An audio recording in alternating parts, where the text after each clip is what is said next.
will continue to filter in. Okay. But just to stay on time. Great. Thank you very much for coming to this very important event. We will introduce you some details about forthcoming high-level segment. It will be quite busy March for us, also for us as a civil society organizations. So we will be very active also during the high-level segment, and we will present some details how we are going to engage as a civil society organizations, including we will invite you to participate as much as possible in our activities. So first of all, before we start with some opening words, I would like to give the floor to Nazli from New York NGO Committee to say some opening words as well, and then I will continue with some technical issues and present speakers. Thank you, Mate. Hello, everyone. Thank you so much for being here. All different times around the world, all gathering together. It's wonderful to see you all turning up here, and I hope and know the session will be useful, good use of your time. Just for those who might not know, as mentioned, my name's Nazli Maksudi. I'm chair of the New York NGO Committee on Drugs, or the NYNGOC, which is Vienna NGO Committee's sibling committee on the other side of the world, but working closely and particularly around the midterm review, have been collaborating on all the different activities we've been doing to support civil society inputs. So really looking forward to this session today. And yeah, Mate, please take it away with our technical bits. Thank you all. Yeah, thank you, Nazli. Sorry, I forgot to introduce myself. So those who don't know me, I'm Matej Koshir, current chair of Vienna NGO Committee. And first, if you want to be engaged in this webinar, you have several options. You can write a question in Q&A. You can also use chat. And if you desperately want to speak, you also have this opportunity to raise hand, and we will give you the floor for any kind of questions or comments regarding this the topic of the webinar. So first, we will start with welcoming words from Chair of Civil Society Unit at the UNODC. So Mirela Dumar-Frahi, the floor is yours. Thank you. Thank you, Matej, and welcome to everybody online for this important meeting, which hopefully will prepare you to the upcoming Commission on Narcotic Drug, and more specifically to the high-level segment, explaining how civil society can further engage in the 2024 midterm review of the 2019 Ministerial Declaration. Thank you, Matej, for introducing me. I'm heading the Civil Society Unit of UNODC, and it's a pleasure to co-organize this session with the Vienna NGO Committee on Drugs, which is UNODC counterpart when it comes to issues related to drugs and the CND. So this high-level segment is clearly another milestone of significant importance, because it provides a platform for member states to review and assess the progress made since the adoption of the 2019 Ministerial Declaration. Obviously, civil society have a space and can also engage through active participation, collaboration, and a commitment to constructive dialogue. We do encourage all civil society to leverage their expertise, share data, research finding, and especially we would like really to reach out to the grassroots NGOs who in the field are on a daily basis helping the people with the issue of drugs. So it is really a moment to contribute to the development of comprehensive and balanced drug policies, This was based on last year modality resolution 66/1. NGOs, which say that NGOs will have an opportunity to share their expertise during the round table discussion. And this is crucial, considering also that we are looking at the sustainable development role, and in particular here, SDG 3, which is to ensure that all people can live a healthy life. And we know that, unfortunately, the problem is still there, and there's a lot to do, and especially to focus on evidence-based prevention measure that can promote education, awareness, community resilience, in order to ensure that this cycle of drug dependence is disrupted before even it takes place. I know that there will be a number of events around this subject during the coming CSD. And anyhow, I'm confident that by working together, we will continue to strengthen civil society engagement in international drug policy commitments and help ensure at the end the ultimate goal, which is to save as many lives as possible, lives that are affected by the world drug problem. So what to expect from the seminar? Matej has already mentioned, you will have, but especially for those who are new to the CND, it's always useful to say that this is really the focusing on the high-level segment. You will have a briefing in a few days on the other technical session. And you can engage and you can participate. There is the speaker selection process that was launched by the VNGOC committee, and you still have few days to apply. Just a reminder, the deadline is 31st of January. So this will allow you to provide valuable insight on the topic and also on the round tables. I'm sure that my colleague Lucia from the Secretariat, will explain later more in details. And I would not like to take more of your time. I wish you a successful session. And thanks again to Matej. The floor is back with you. Thank you. Thank you very much. Thanks for great welcoming words. A lot of things were already said by you, and sorry for saying that you are a chair of the CSU, but head of the CSU, not the chair. Sorry for that. This session, this webinar will be also recorded. Because we want to have an opportunity to inform also others who are not able to attend, especially from the Pacific region. They are already sleeping. It's in the middle of the night for them. So we will record this webinar also, that they are also able to see this webinar.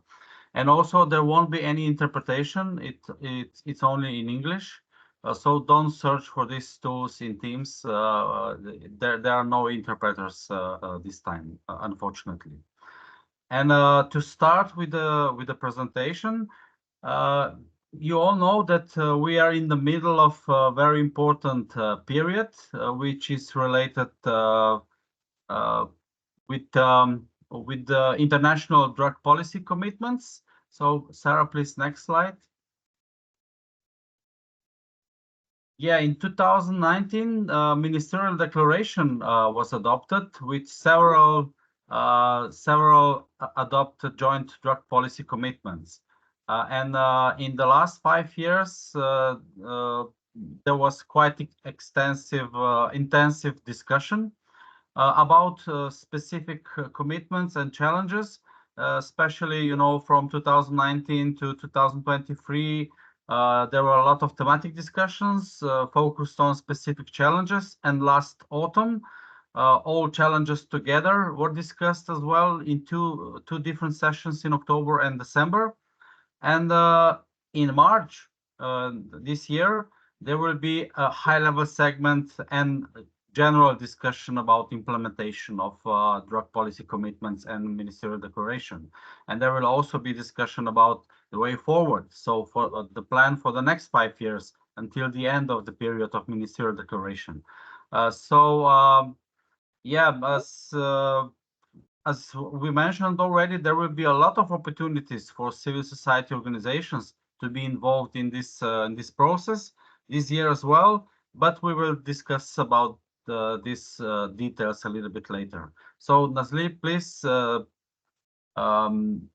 floor is again yours to explain a little bit what Vienna NGO Committee and New York NGO Committee did in the last period regarding this ministerial declaration and midterm review. Thank you. Thank you, Mate. Yes, very happy to take us through some of the activities that we've done so far, which I'm sure some of the participants in the room have engaged in as well. So allow me to, before going on to the first item of the timeline, I should say that some people might remember at the last webinar that we held, which was in September before the call for speakers for the October thematic discussions, we had the opportunity, Mate and I, to announce that our two committees were going to be working together again as equal partners in the preparatory process for and during the midterm review in 2024.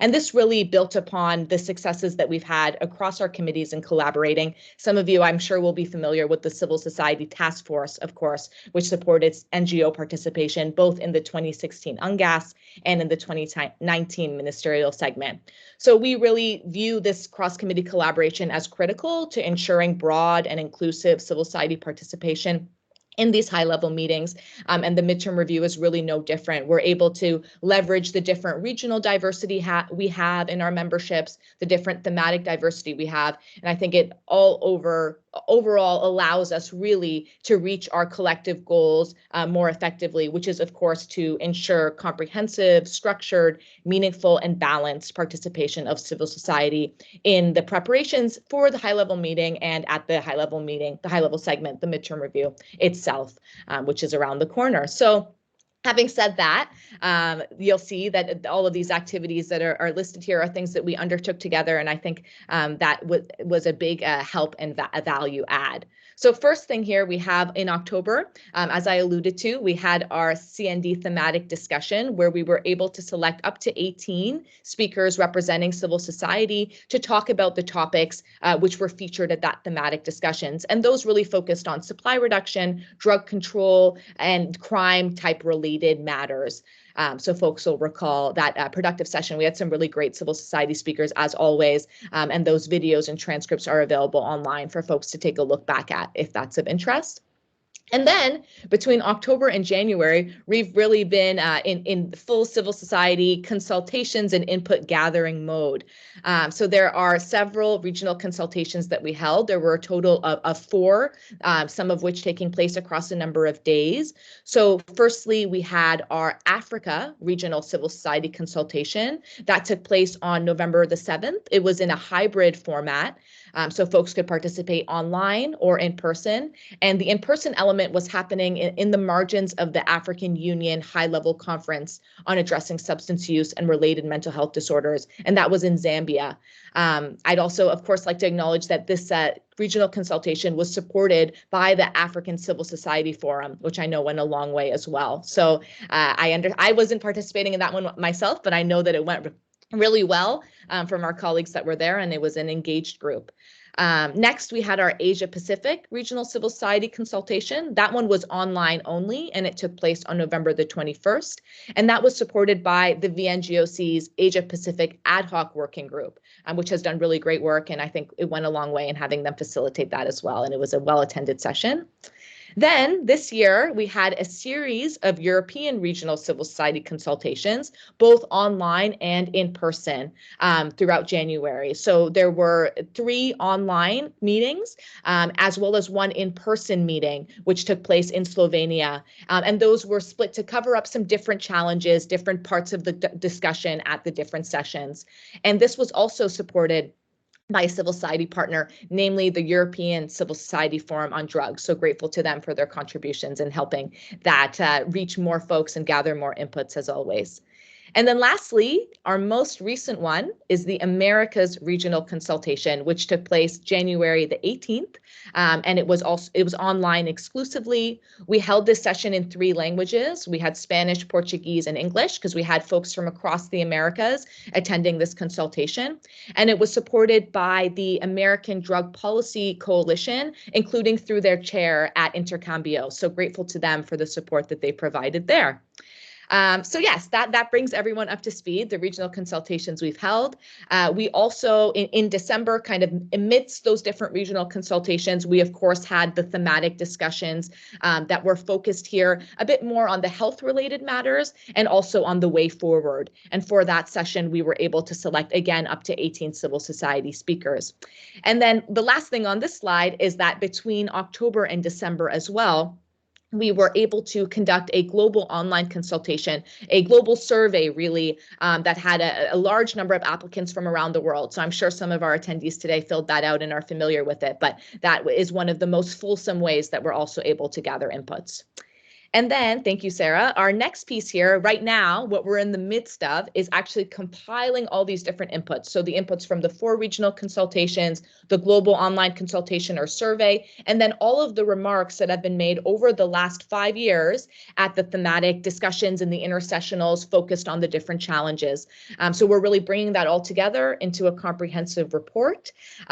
So getting near to the end of that, what you can expect as well with respect to the plans for that report's dissemination, we are submitting it as a written statement, a written submission or contribution for the high-level segment or the midterm review. So we'll touch on this again as well, because of course it's an opportunity for folks here, but those are due by February the 5th, and then will be published online by the Secretariat. So you can look out for, and of course we'll let you know when our publication is officially published as a midterm review submission to the Secretariat. And then we also have some plans for dissemination, of course. We're hosting a side event at the Commission on Narcotic Drugs to present the findings of the consultations and all the different inputs that we received throughout this process. And we also have some other plans in the works, different ways that we are hoping to distribute and disseminate the report, particularly including to member state colleagues, to let them know civil society perspectives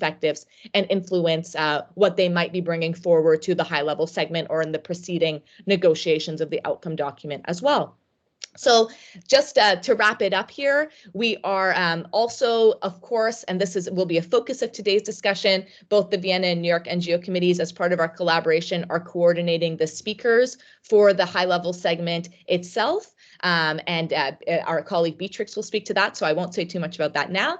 And then, of course, there's the midterm review and the CND, where NGOs with ECOSOC status, as usual, will have the opportunity to participate in a variety of different ways, which we'll also cover in more detail to come. So thank you so much for your attention, everyone. Mate, I'll pass it back over to you to take us through some more of our slides. Thank you. Thanks. I will try to speed up a little bit because we still have a lot of presentations about what will happen in the next couple of weeks and months. So there are still, unfortunately, I would say, still some questions why civil society or we as a civil society representatives should be involved in this process. Because CND is actually a central policy-making body in the field of drug policy. So it is important that civil society is involved as well, together with UN agencies and member states. We can also, as a civil society organizations and representatives, share our experience among each other. We can share our experience with the policymakers as well. We can promote our NGOs at CND. It's quite important, I would say, that we are there to promote ourselves, maybe to engage with some other organizations, to establish collaboration, apply for funding with some projects and so on. So it is important that we are there because a lot of different civil societies are present at CND. And also, not least important, we can also influence the decisions, but not only at the global level, because we can have a contacts and discussions with the national delegations, with our missions and embassies in Vienna, and also we can influence also national decisions in the field of drug policy. So this is also very important to highlight. So next slide.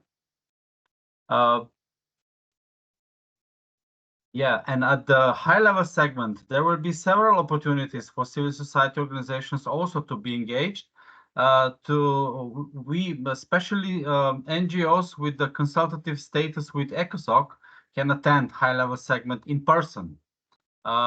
In addition, also the meeting will be webcast on the UN Web TV. So those who are not able to come to Vienna, you will have a webcast of all happening in Vienna online. You can also submit a written contribution. NGOs with the NYNGOC status can submit written contribution for the midterm review, and the deadline, as well as for our consultative report, the same day we have the same deadline. It's 5th of February, so it's approaching very fast. So if you want to contribute with a written contribution, be aware that the 5th of February is the deadline. We can also make a pledge. This is a new initiative by new chair of CND. So all NGOs are invited to contribute to the Pledge for Action initiative by the chair of CND. And the deadline for the pledges is before 15th of February. And you can also apply for the speaking slots. There will be up to 11 NGO speaking slots available at the high-level segment during the roundtables, especially. So you're more than welcome to apply. So there's still time. We still miss some quality applications. So feel free and be encouraged to apply. And if you are selected, you will be able then to contribute to civil society engagement at the high-level segment. So before we continue to next speakers, I would like to introduce Lucia and Doris from CND, Secretariat of Governing Bodies. They will present a little bit more in details what will happen during the high-level segment. So Lucia and Doris, the floor is yours. Thank you, Matej, and welcome everybody. Thanks for joining this session. I hope it will be useful. Actually, most of the points that I wanted to cover have already been touched upon by my colleagues, but I will try to provide a bit more detail. And I believe that the familiarity levels with the work of the CND are different among the people we have connected online, so please bear with me. And if there are any questions, then of course, we're happy to clarify via the chat. Let me now just share the presentation. Here we go. Okay, so first let's go to the basics. The high-level segment will take place on the 14th and 15th of March, so we're about 2 months away. And immediately after that, we will have the regular session of the CND that we hold every single year. So that will be from the 18th to the 22nd of March. So some of you might want to stay and participate in both sets of meetings, so to say. Now, the aim of the high-level segment has already been explained by some of the former speakers, and the aim, of course, is to conduct a review of progress made in the implementation of all international drug policy commitments. And this means, of course, all the commitments that were adopted within CND since 2009, over the past, well, more than a decade now. I will not go into detail about all the policy documents, but of course we have the 2009 political declaration, the 2014 ministerial statement, the Angles document of 2016, and the ministerial declaration basically says that member states commit to implementing all of those commitments with a midterm review now in 2024 and a final review in 2029. In March of last year, there was a resolution adopted by the Commission, which decided on the modalities of this high-level segment or midterm review, on how it would take place. So it will be a two-day segment, as I said, 14th, 15th of March. And it will be consisting of two main parts. One is the general debate, and the other one is two interactive multi-stakeholder roundtables. Of course, leading up to this two-day event, there was all the work that my colleagues have mentioned, including through the CND thematic discussions, several briefings, including also to NGOs and similar events and engagement opportunities. Now, on the general debate, we will first start with a ceremonial opening, to which we will invite the speakers that you see on the left. So the UN Secretary General, Antonio Guterres, of course, our ED at UNODC, the INCB President, the head of WHO, and then representatives of the scientific community, youth, and of course yourselves, civil society. And here it will be, there will be a statement made by the VNGOC committee. Now, there will be, over the course of these 2 days, there will be a number of general statements made by everybody who's registered at the high-level segment, and we will take them by order of ranks, let's say, of seniority. There will be a list of speakers, where first the high-level member states representatives will speak, and then, well, you can see the order on the screen. There will, of course, be an opportunity for NGOs in consultative status with ECOSOC to participate. And the speaking slots, as Matej has mentioned, will be decided by the Vienna NGO committee in consultation with the civil society unit of UNODC. Now, for speakers, there will be a maximum of 5 minutes, which is more or less 500 words. This is important for you to know, or to keep in mind for the preparation of your speaking slot statements. And there's, of course, always the possibility of publishing much longer statements online. We will put all the statements for which we have permission on our website, so everybody can access them. Now, for the roundtables, these are slightly more interactive, as we have a panel discussion, and each of the roundtables focuses on a different topic. Roundtable 1 focuses on looking backward, on taking stock, and the work that has been undertaken since 2019. And the second roundtable will be looking forward, so to the road to 2029, which is the year of the final review. Each of these roundtables will be co-chaired by representatives of different regional groups, and we are now awaiting the specific nominations of which countries will co-chair which roundtable. Now, of course, for civil society, there will, as already mentioned, be the possibility to participate in the panel. The panel will be composed of representatives of regional groups, one CSO panelist dominated by the VNGOC committee, and then also two or up to 2 UN entities. Then the outcome of the roundtables will be a non-negotiated summary that is going to be presented to plenary. And here you can also see the time, the speaking slots. So there will be 5 minutes allocated to the panelists and 3 minutes for interventions from the floor. So after all the panel interventions, there will be the opportunity for anybody who is interested to raise their nameplate and make an intervention. Here I would like to say that we are in the process of finalizing a discussion guide that we will make available as soon as it's finalized, to guide a little bit the topics of the roundtables and some guiding questions also to facilitate your interventions.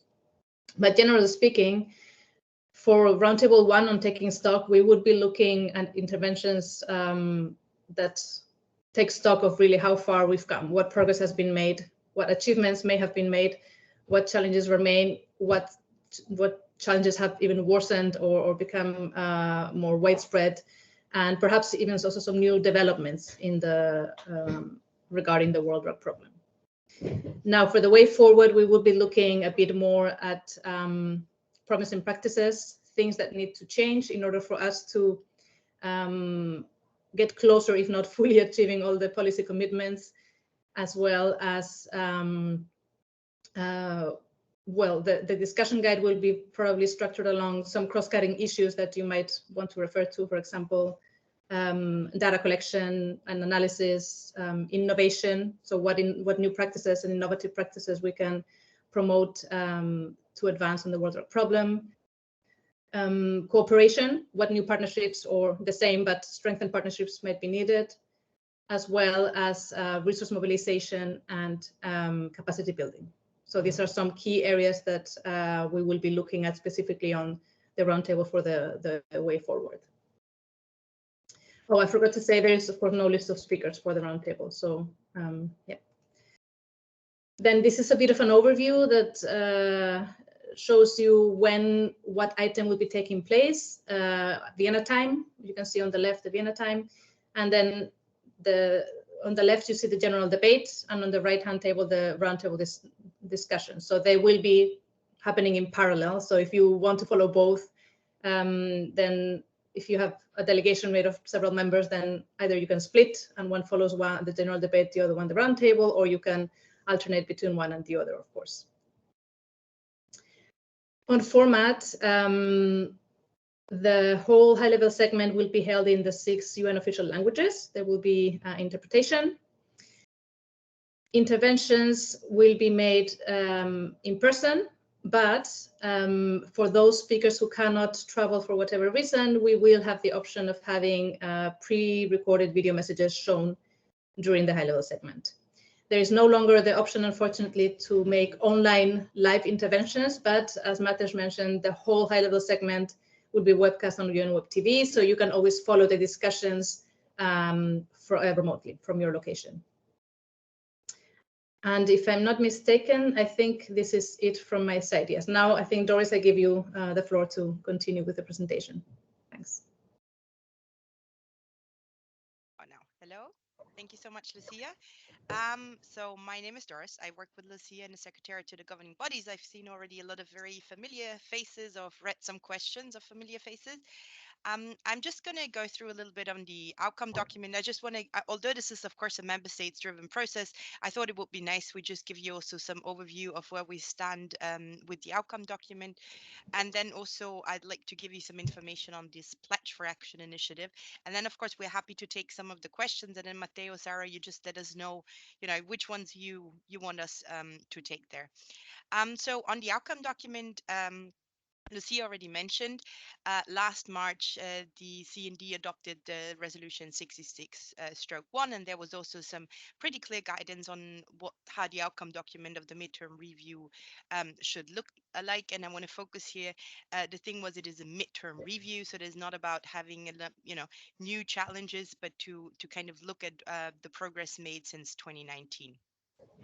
So the guidance in 66.1 is relatively clear. It should be concise and action oriented.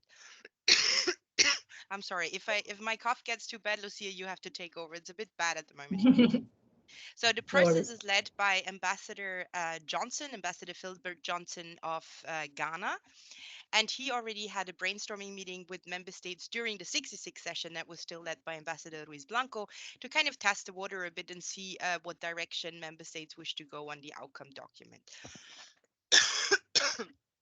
So he shared an elements paper in late December and started the negotiations in January. So we started basically on 10 January. The structure of the outcome document is basically looking at, we're having, thank you, a focus on shared commitments. This is like a bit more of a, recalling the different policy documents. We have a stock taking part that is supposed to focus on what happened since 2019. I'm sorry. And then in a call to action, the ambassador has proposed some cross-cutting issues, and Lucia has also mentioned some of them already, that member states could be focusing on in looking from 2024 to 2029. And then also, this time the chair has proposed to look already in the outcome document at the work plan for the thematic discussions from 2024 to 2028.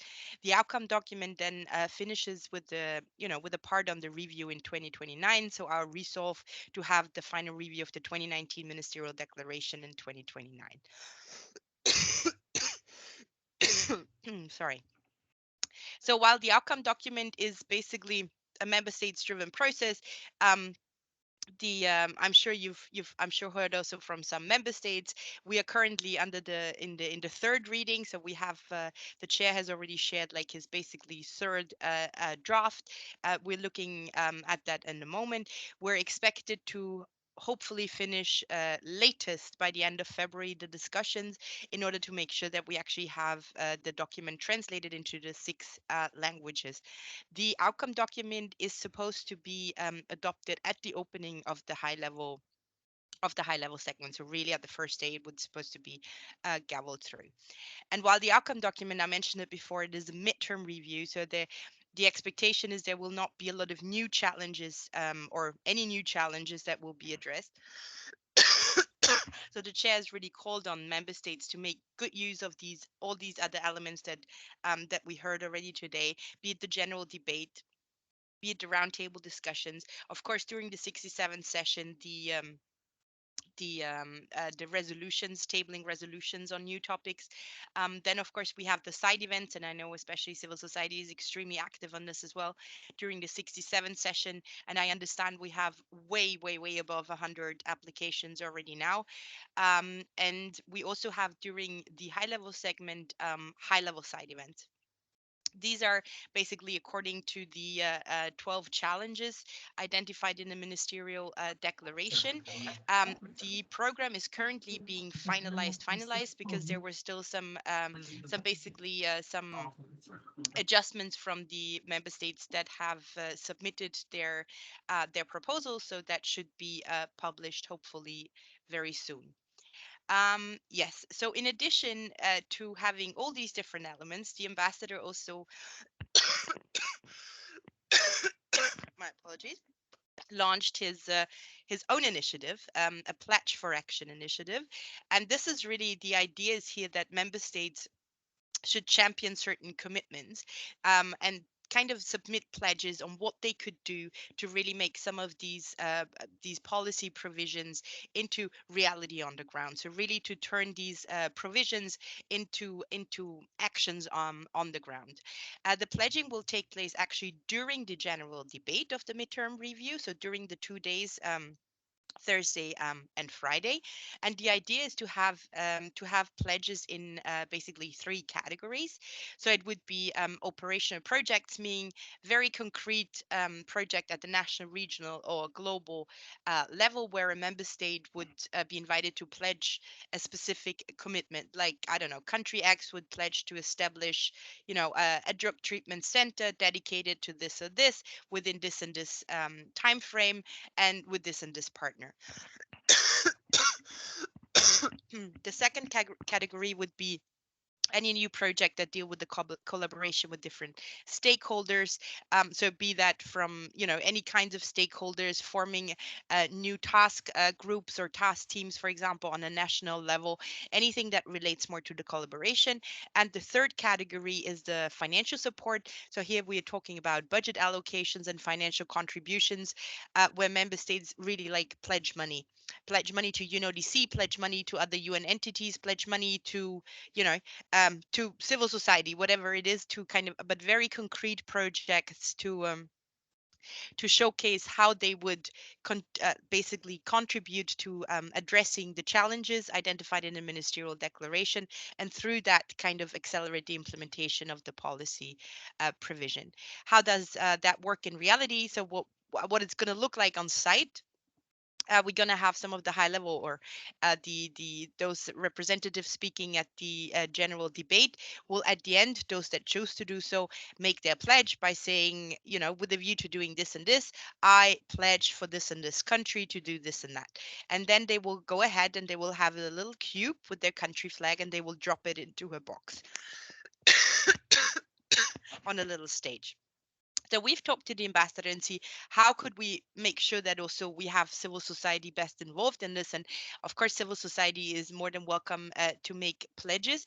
While it won't be possible that we have, these little, cubes for everyone, we had a discussion with Matei and Sarah and the colleagues from CSU, and said we would have the opportunity that, the civil society would make one general pledge, maybe through the Vienna and New York NGO committee, and then collect pledges from the individual NGOs, and would hand that over to Ambassador Johnson in the framework of the high level segment, and we would make sure that this is then also basically published on the same website where we will publish all the member states' pledges. So after the pledge, what we are trying to do, I'm so sorry, it's horrible.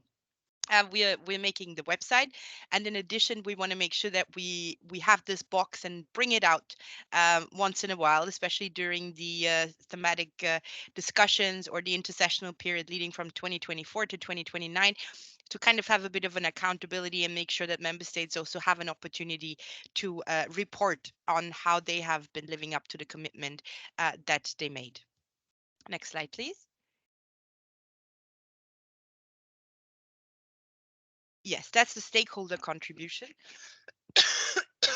I think we've heard a lot about this already, so it's just a bit, and I saw some of the questions, just to not confuse things.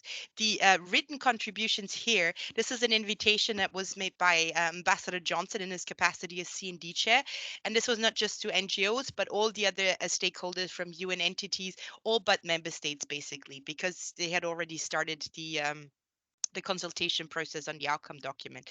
And the the idea is really to submit proposals under the different challenges. We've also added one category to have like all of the different challenges, to make sure that if you have more comprehensive documents like the one that you were talking to on the report, that this can also be submitted and made available to member states to inform the negotiation process and the preparations in general for 2024 and beyond. In addition to that, and not to confuse this, they're the NGO papers, and they do have a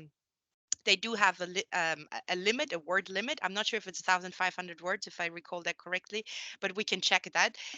This is a separate process. What we're talking here about, and this is on the website where you can fill it out through a form. This is where the deadline is 5 February. Then we have the NGO papers, and I think the discussion was on the chat, is the conference room paper, which is yet another paper basically that is usually submitted either by member states or UNODC or UN entities. Next slide. Lucia, do you want to do the summary on the engagement? I'm just quickly gonna. Sorry, I was muted. So this is basically just a summary of the different entry points for CSOs during the high-level segment. I think also Matters had a slide on this, so I will not delve more into it. But basically, you can participate in the general debate, during the roundtables, through written contributions, and of course, you can follow all the deliberations, including for the high-level side events and so on. Now, just a few words on registration, as I understand that very often this creates a bit of confusion or requires further explanation. You have all, the invitations to all NGOs in consultative status with ECOSOC have already gone out. I think they went out, if not yesterday, the day before. So you should have received one by now.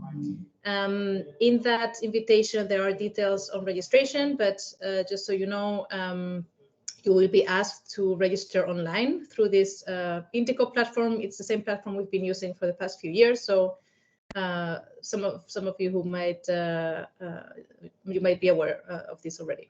And basically, you will need to enter your details. And very important, you will also need to attach a letter from the head of the NGO saying that this and this person has been nominated to attend on behalf of my NGO, right? So that's important for us to fully verify the process. We have another colleague, of course, who will be taking any more detailed registration questions, but that's just to flag it at this stage. And of course, we have a number of websites where you can find relevant information on the midterm review, including one dedicated website that collects basically the key points on stakeholder contributions, explaining what the midterm review is, with key policy documents, the pledge for action concept note, and so on and so forth.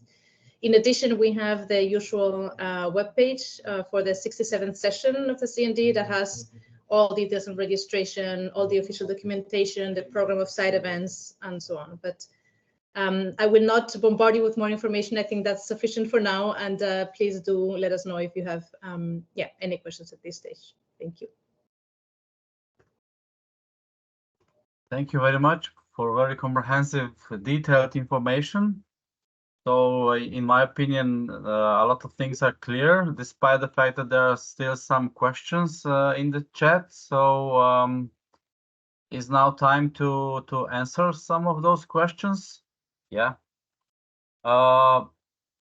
Yeah, there was, you know, for this, for us, for civil society, for Vienna NGO committee, the relevant question is if we already decided maybe to submit formally a conference room paper. As far as I know, this is the only for the member states. So if we find some willing member state to submit our consolidated report as a conference room paper, in that case, that might be possible. So we will definitely search for this option as well. But in any case, Vienna NGO committee will submit this as a civil society contribution, so it will be included in the process as well. So for the, I think for the speaker selection, the question, if we consider different civil society speakers, and if those who recently spoke at the meetings could be selected, I would say that generally speaking, the most important is the quality of abstract, the messages, the topic, the relevance of the topic for the event. But we always try to give as many civil society representatives and speakers an opportunity to speak. So I would say that we will consider as well the repetition of speakers in especially in recent months and last year maybe. But the most important criteria will definitely be the quality of messages and abstract and relevance of the topic, and also of course balance gender, regions, and also scope of work. So I'm not sure if there is any other question for Vienna NGO committee. Maybe Nazli, do you see any for us? I think those were the main two. There were a few for our UNODC colleagues. Yes. Maybe I one think that there was, sorry, I think there was one for the two of you regarding the high-level side events, if there were any that VNGOC was planning to co-sponsor. Yeah. Great. That's it. We actually supported the submission by Slovenian government for the side event at the high-level segment on prevention. So we were asked by Slovenian government and mission to support it, and we were very happy to do that. So definitely this one came from Slovenia. We supported it, but we had not received any other requests by member state to support any other side events. Maybe if I can just add on this on the co-sponsorship, it might be helpful that the same deadline, it's basically the same deadline as for the regular side events, the co-sponsorship. So it's actually until 15 February. It was just because it is a separate process, because it's only for member states and it's a very limited number. So we did expect that this will take a little longer to kind of sort out the details until we can actually share a program. Okay, on the so conference room paper, the question from, I think Kenzie put the question there. I think this would be something you would need to discuss with the civil society unit, if that, I mean, because the official paper for civil society is the NGO papers, and that has the same status as the CRP. Because the CRP is also a document that is neither edited nor translated and is not available in the official UN system. So we, of course, ourselves use a lot of CRPs also for reporting on issues, but one needs to be aware that this is also a document that is not available through the docs, UN docs official documentation system. So this is a topic we will definitely discuss about within our committees and also with the civil society unit, and we'll see what will be the outcome of this discussion and decision. And also, it also matters. Do you know maybe when those side events will be selected? And because we might approach some member states to co-sponsor, but if we don't know about side events. I mean, I'm hopeful early next week that we Okay. would be at a stage where we've find it. The problem is, you know, if it's just a very practical one, there were some member states merging events. So until you have two capitals with very high level people that will be coming at the CND, you know, merging an event, it just takes some time, and it really doesn't make sense we give out details on events that will change definitely. So we wanted just to make sure that this is, and I think the final details are being, you know, done today between the so then we should be able next week to basically share that. Okay. So there is sufficient time to still ask for co-sponsorship if that is of interest to you, definitely. Okay, great. We will have enough time to ask and to get in this process as a co-sponsors. Thank you very much for this information. So, Sarah, there are some other questions for Lucia I saw and another Doris? one, Mate, about what will be webcast, I think was a question about what will be on UN Web TV. Colleagues from UNODC, please correct me if I'm wrong. My understanding is that for the high-level segment / midterm review, the plenary and the roundtables will be webcast on UN Web TV. And then for the Commission on Narcotic Drugs, the next week, it's always only the plenary, not the committee of the whole where resolutions are negotiated. But some side events might be online only or virtual. They won't be on UN Web TV, but they would be available Microsoft Teams, Zoom, Facebook Live, whatever the event hosts decide to do. I'm seeing nods, so I think that's perfectly summarized. No, perfect. Thank you. Yes, exactly. On the side events, this is really the choice of the organizers, whether they do it hybrid or in person. Thank you. Great. And then maybe also to clarify the question from Catherine Pettis regarding the pledge for action, whether that would be only for ECOSOC NGOs or for all kind of NGOs. Well, I think here I would suggest that, you know, if you have pledges that you would wish to share, I'm sure this can be done through either the VNGOC or the New York NGOC, because it is going to be one document. So I'm sure you can facilitate, you know, some of these pledges. I'm sure there are practical ways to be found. This will be posted as basically as the whole document to make sure we have all these individual pledges in there as well. And then Jamie also asked a question on the registration, just to clarify for everyone whether you need to register in Indico twice or it's enough to do it one time. No, I think it's already hard enough, the process as it is. I think it's going to be one. One for the entire 67th session, so no worries. Yeah. And then I think, Doris, you already mentioned this in the chat, but just in case not everyone saw that, for the regular NGO papers, the deadline for submission will be February 29th. Yes. So if you're planning to submit an NGO paper for the regular CND, you have to do that before 29th February. Yes, exactly. Yeah, I'm just So looking if there are any other deadlines that are, no, but I think. And then maybe because also there was the question in the chat earlier, I responded to in writing, but just to also clarify that for the plenary, for the high-level segment, applications will go through the VNGOC in collaboration with the New York committee. For the regular segment, there will be the usual list of speakers. We do please ask you to send an email to info@vngoc.org if you are planning to speak, so that we can coordinate and make sure that there isn't a very long list of speakers for one agenda item and then no speakers for another agenda item, so that we can try to make sure that as many people as possible get to speak, ideally everyone that wants to. Yeah, and just not to forget, there will also be a virtual NGO table. Same link for high-level segment and also for CND. So you will get instructions and information about it soon, and it will also be published on the Vienna NGO Committee's website.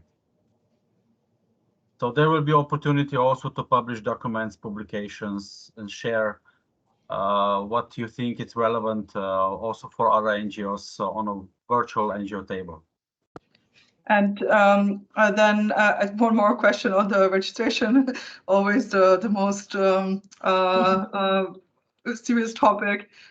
Will there be the possibility to pick up badges already on Wednesday, or will kind of badge pickup start on Thursday?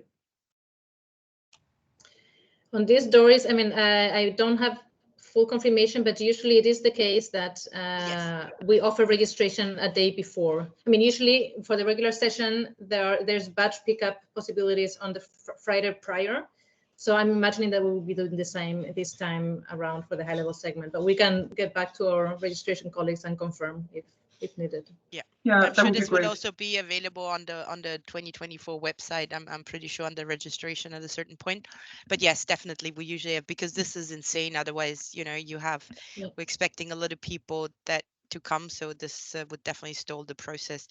There was one other question I wanted. Oh yes, I just wanted to make one point on the speakers, just to manage a bit expectation. Also, why we're saying that it should be 3 speakers, and I mean, we have on that first day, we have indication that we're going to have very, very high level participation.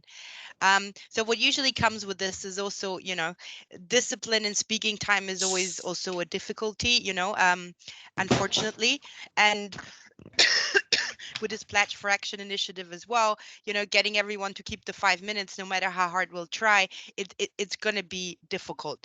So, you know, if you speak in person, you just need to be prepared. And that's not just for civil society. This is for basically every speaker, also member state, that we will have night sessions, that it will be. So we do want to manage expectation, that we don't say we give out a list and 15 NGOs apply to speak in a general debate, and then we literally have time for one, right? Because at a certain point, it needs to be closed. So we're trying with this number, just to explain that a little bit, that we can then also from our side make the push and say, we promise these 3 slots, that we can make sure we push them through no matter what the time is. So this is just so and to kind of bear with us. We understand that it is for everyone difficult, but we understand that, of course, especially for civil society speaking after the member states, it can be very challenging. But I just wanted to manage expectation. It's going to be difficult, especially the first 2 days with a lot of high level people running around. Thank you very much. We know it will be crazy, but we will manage somehow. Okay, so if this is it for the questions and answers, so we still have one more presentation for you, especially for those who are not very familiar with the process of submitting for the speaking slots. So we have Beatrice Vaz with us from Vienna NGO Committee Board. And Trixie, the floor is yours. And Sarah, please upload our presentation again. Thank you, Matthias. Thank you to all the colleagues. My name is Beatrix Wash. I am the treasurer of the Vienna NGO Committee, and I'm also the secretary of the New York NGO Committee on Drugs. So I'm very excited about this opportunity to talk about how we select speaker applications jointly across our 2 boards, and cover a little bit more about the speaker selection process, although we've talked quite a bit about it today already, but explain a little bit more about our selection criteria and help our members make sure that their applications are as good as possible. And also it helps us select the best applications because, as we have covered, the slots are quite limited. So thank you, Sarah, for the slides. As we have mentioned previously, for the high-level segment, the opportunities for civil society to speak are coordinated through this joint call for speakers that is available on the link that's on the slides that will be shared. And I know Sarah has been sharing it in the chat as well. This is also available on our respective websites and social medias.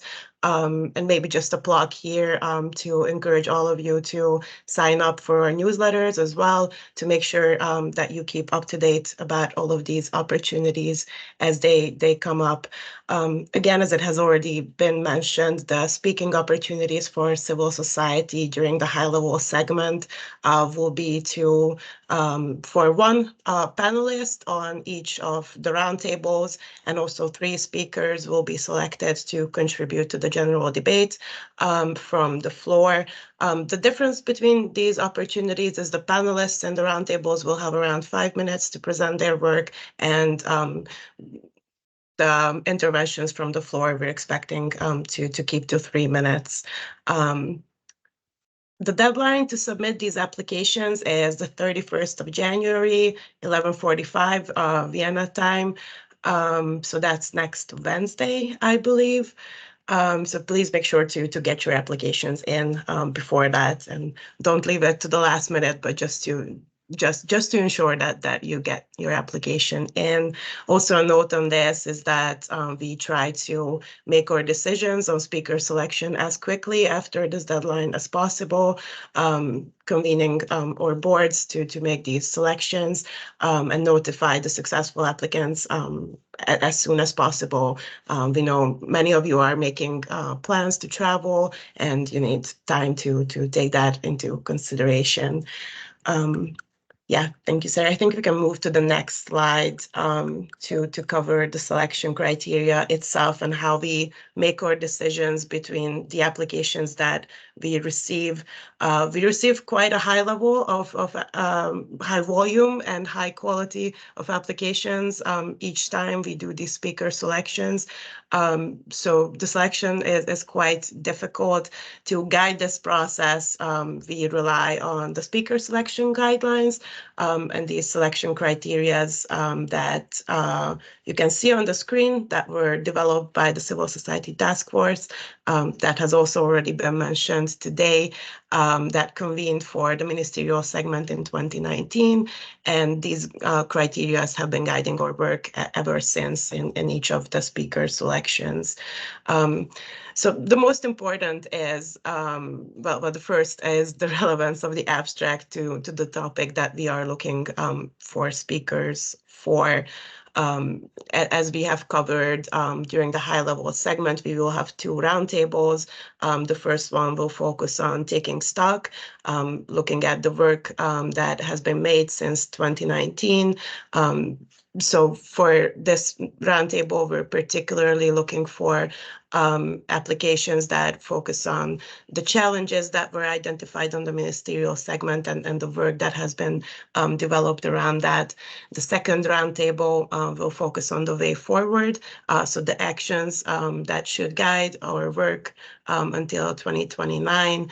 So here we are looking for abstracts that focus on the ways to do that, or again, as has already been mentioned, maybe other challenges that we also need to tackle.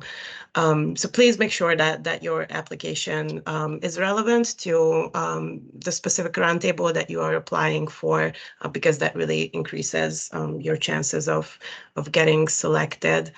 A further criteria is the expertise of the applicant.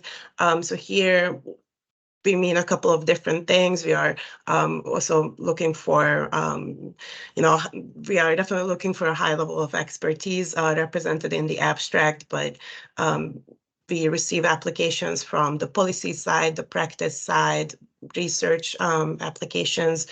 So we also aim to try to strike a balance between representing these voices.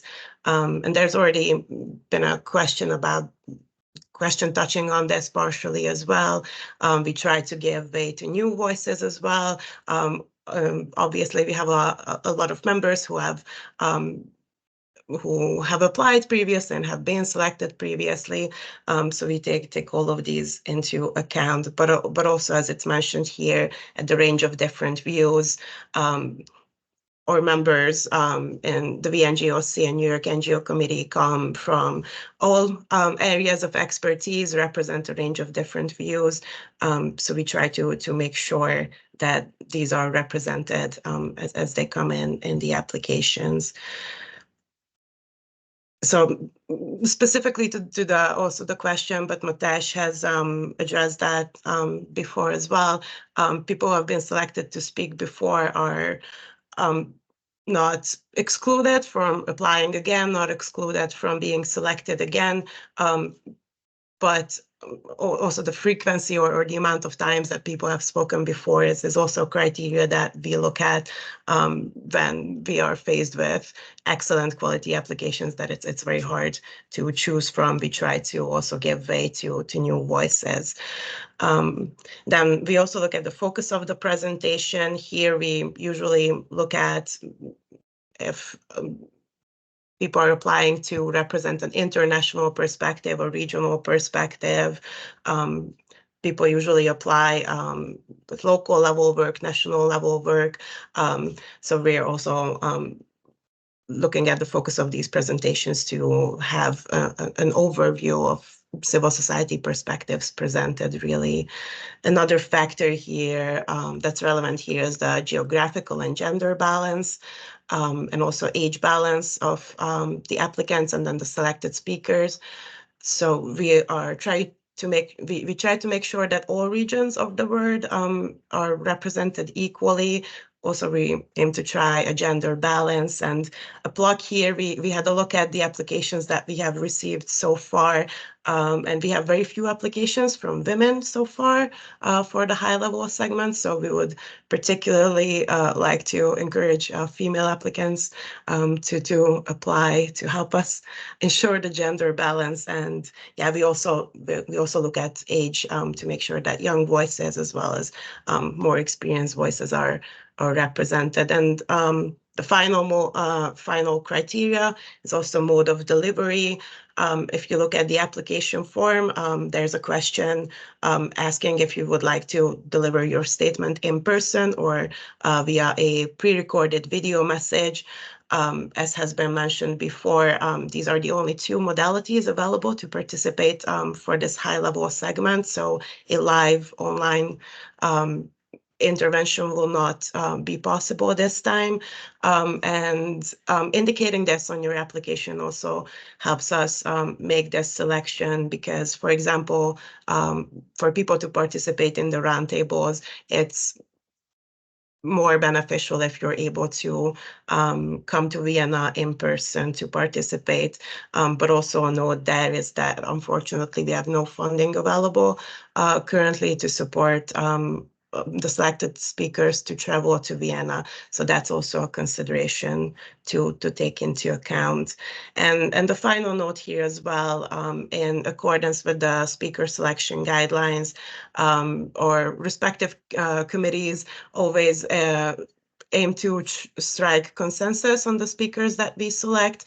So all of the members that participate in the speaker selection agree on the final slate of speakers selected.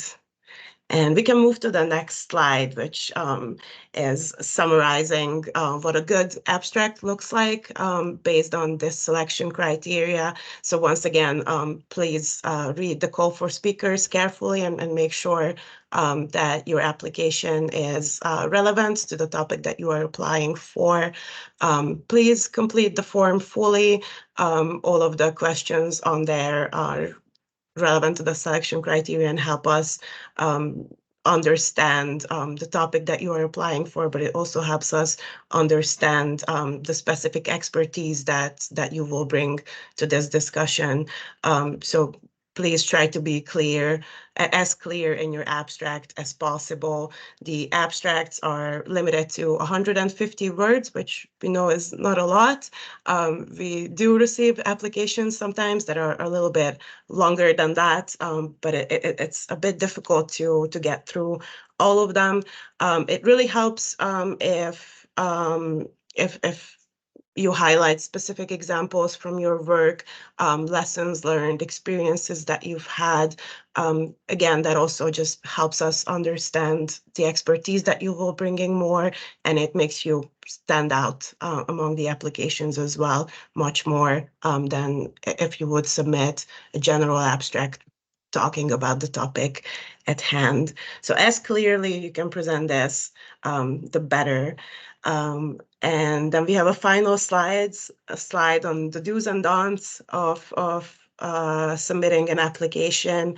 And a note here also is that we will also be uploading these slides and the recording of this webinar, so you can review all of these points, and maybe it's a good idea to go through this checklist and see if you've fulfilled all of that to help make sure that you really showcase the value in your expertise. And I think I will stop here and also open the floor for any questions. And I'll look into the chat as well. I don't know if I had any.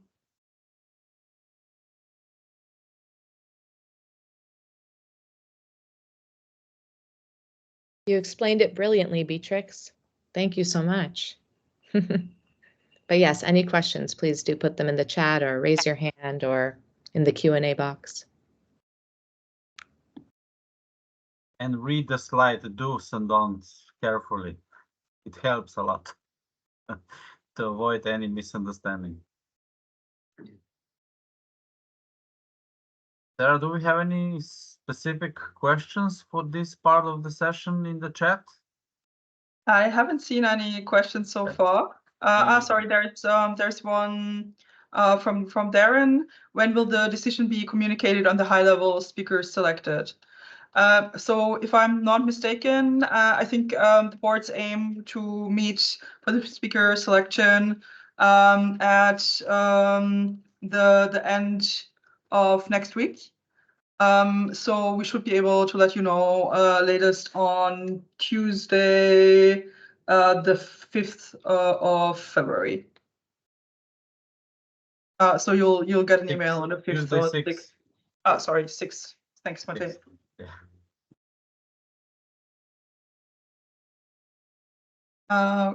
There is and Femi has a question with the hand raised. Yeah, Femi, please. Okay, thank you.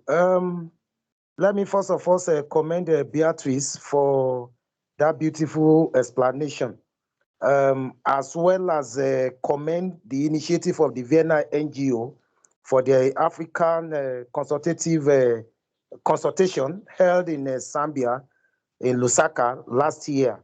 It was a very beautiful outing, and I want to commend Sarah Peka for being very effective and handling that a very tasky assignment, bringing together the civil society in Africa and providing solution in the matter that affect Africa on the issue of drug-related matters as it concerns other transnational organized crime. So let me comment.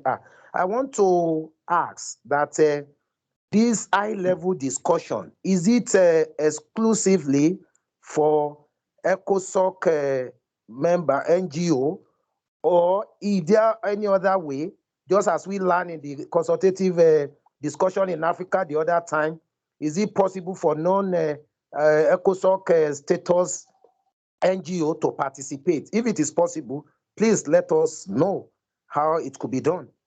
Thank you. Yeah, thank you very much. For all those NGOs who hasn't have a ECOSOC status, you can still apply for the speaking slot. And if you are selected, you just speak on behalf of Vienna NGO committee. That's the possibility. So also for the NGOs without ECOSOC status, we give the opportunity to speak in our speaking slots, but not as your NGO, but on behalf of Vienna NGO committee. But in any case, during the presentation, you can also say where are you come from, which organization you are working for. So this is not a limitation. But officially, you speak on behalf of Vienna NGO committee. So this is also an option. Okay. Thank you. Any other questions?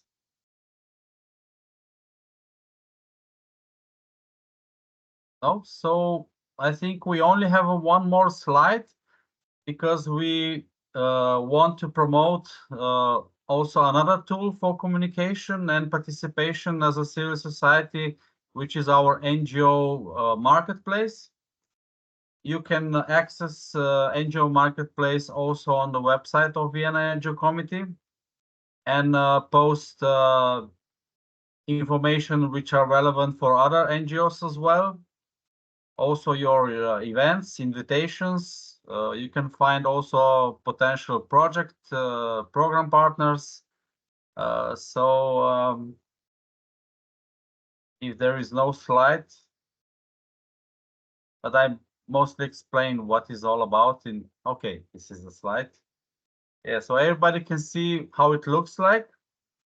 But if you go to Vienna NGO Committee website, you can easily find also a link to NGO Marketplace. And please use this tool for communication between you and other NGOs. And that's all for today. Leslie, Sarah, do you have anything else to add before we close the session, the webinar? Mate, I think just one point of correction, Sarah is also putting it in the chat, but with respect to hearing back about the speaker selections, while our application closes on January 31st, we have a little bit over a week. I believe we're meeting on the 8th for all of the individual board members to review all of the applicants, come up with their own type of roster of diverse speakers, and then come together and discuss. So I think it'll actually be early the following week, hopefully Tuesday, February the 13th at the latest, that we're letting everybody know.